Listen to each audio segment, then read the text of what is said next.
সারা বাংলাদেশের নার্ভ বলা হয় গাজীপুরের সবথেকে বড় শিল্পনগরী এবং সবথেকে বড় সিটি কর্পোরেশন। তাহলে তার আইন শৃঙ্খলা বাহিনীর এই যে অবনতি, তাহলে এই যে তাদের যে দুর্বলতা, এই দুর্বলতার কারণেই কিন্তু প্রতিনিয়ত মানুষ ভোগান্তির শিকার হচ্ছে এবং খুনের মতো ঘটনার শিকার হচ্ছে। এখন আপনি বলবেন এই যে আমাদের এখানে পরিবহন ব্যবস্থা, আমাদের প্রতিনিয়ত এখানে চাঁদা তোলা হয় পরিবহন ব্যবস্থায়। চাঁদা ছাড়া গাজীপুরের একটা অটোরিকশাও রাস্তা থেকে বেরোয় না। এটা সবথেকে বড় সত্য ঘটনা। এবং এইখানকার যে ফুটপাত, গার্মেন্টসের চাঁদাবাজি, এইখানকার যে জমি দখল, মামলা বাণিজ্য, প্রত্যেকটার সাথেই কোনো না কোনো রাজনৈতিক শক্তির অংশগ্রহণ আছে, সম্মতি আছে। তা না হলে এইখানকার এই ত্রাস তারা আসলে কায়েম করতে পারে না। আপনি দেখবেন এই যে সন্ত্রাসী তারা কারা, তারা মূলত খেটে খাওয়া মানুষ, বঞ্চিত মানুষ। তাদের আসলে 500 টাকা দিয়ে তারা এই যে সন্ত্রাসী কার্যক্রমগুলো চালায়। তারা মাদক দিয়ে একটা ইয়াবা ধরাই দিয়ে এই শ্রমিক যে আসলে অধিকারটা চাইছিল তারে আসলে সন্ত্রাসীতে বানানো হয়। তাহলে আমার এই রাষ্ট্র ব্যবস্থা, এই যে 15 বছর কেন, আমাদের তো 50 বছর ধরে এখানে রাষ্ট্র ব্যবস্থা ঘুরে ধরে গেছে। তাহলে এই যে রাষ্ট্র ব্যবস্থার যে সংস্কারের আলাপ, এই যে নতুন বন্দোবস্তের আলাপ, এখানে আসলে শ্রমিকের হক কই, নাগরিকের হক কই, জনগণের নিরাপত্তা কই, এবং এই যে শিল্পনগরীর আইন শৃঙ্খলা বাহিনীর তার সচ্ছলতা কই। আমরা বলবো প্রশাসনের যে এই যে নির্লিপ্ততা, তাদের যে এই যে অথর্বতা, এইটা আমাদের নাগরিকের জীবন বিপন্ন করছে। আমরা নিরাপত্তাহীনতায় ভুগছি এবং আমরা ভুগছি না, আমরা জুলাই অভ্যুত্থানে অংশগ্রহণকারী, আমরা প্রত্যেকে অংশগ্রহণকারী এবং অংশীজন। আমরা মনে করি প্রশাসন যদি ব্যর্থ হয়, আমরা প্রশাসনকে বান্ডেল থাকলে প্রতি সেনমানিতে টাকা বাঁচবে।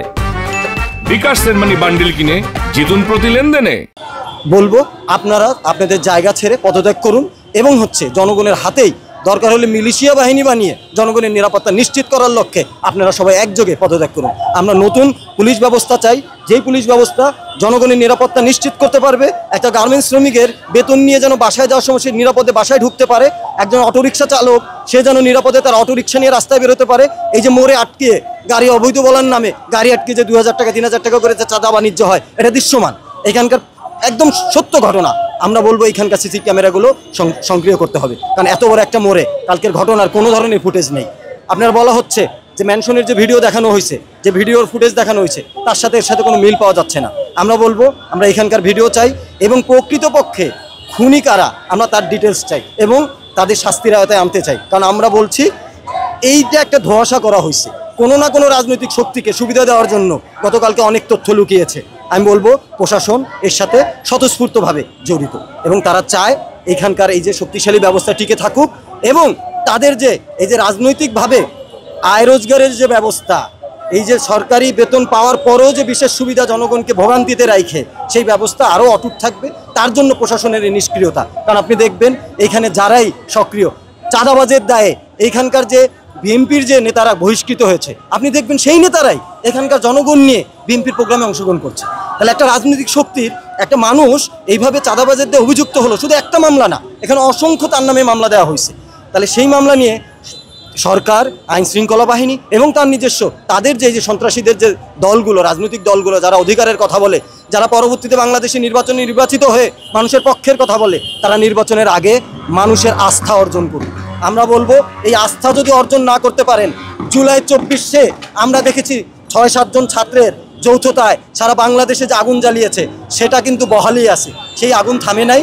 আমরা বলবো ছাত্র শ্রমিক জনতা ওভারঅল এইখানে যে জনমানুষ যেই মানুষের অংশীজনরা জুলাই অভ্যুত্থানে অংশগ্রহণ করেছে, আমরা প্রত্যেকজন চাঁদাবাজের সম্পূর্ণ বিচার না দেখা পর্যন্ত আমরা অবস্থান ছাড়বো না। আমাদের এই সংহতি অবস্থান বলতে আমরা প্রতিনিয়ত রাস্তায় থাকছি, জনগণের সাথে থাকছি, জনগণের সমস্যা সংকট নিয়ে আলাপ দিচ্ছি এবং আপনাদের মাধ্যমে সেগুলো পৌঁছে দেওয়ার চেষ্টা করছি যে এইখানে মানুষের নিরাপত্তা লাগবে, যানজবানের নিরাপত্তা লাগবে এবং আমার জীবিকার নিরাপত্তা লাগবে। এখানকার শ্রমিক অঞ্চল, শ্রমিকদের নিরাপত্তা নিশ্চিত করা লাগবে সব থেকে বেশি, কারণ এই এরিয়াটা পুরোটাই হচ্ছে শ্রমিক নির্ভর।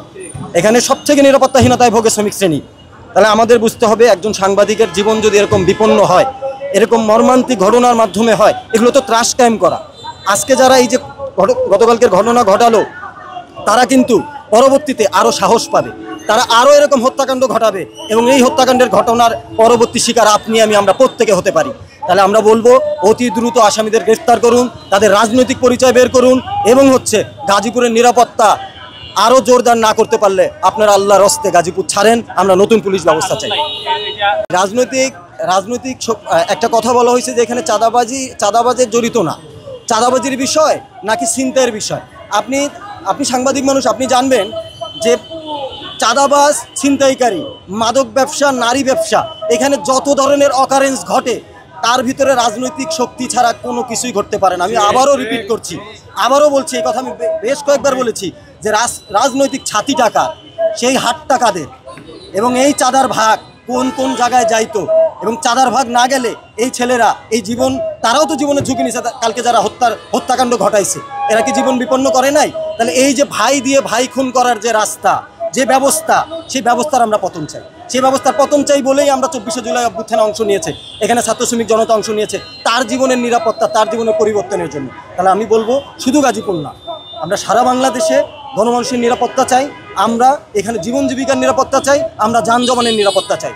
ইন্টারিম সরকার যদি এই করতে ব্যর্থ হয়, আমরা কিন্তু একটা সরকার বসাইছি, এই জনগণই বসাইছে, সমস্ত রাজনৈতিক দলের সম্মতিতে এই ইউনিট সরকার বসেছে। তাহলে আপনি যখন জনগণের পক্ষ থেকে আপনি যখন আপোষের দিকে যাবেন, জনগণ আপোষ মানবে না, কারণ সে কোনোভাবেই নিজের ঘাড়ে এই বিপদগুলো নেবে না। আপনাদের মতো সরকার বসিয়ে ট্যাক্স দিয়ে, বেতন দিয়ে আমরা জনগণ আসলে এটা মেনে নেবে না।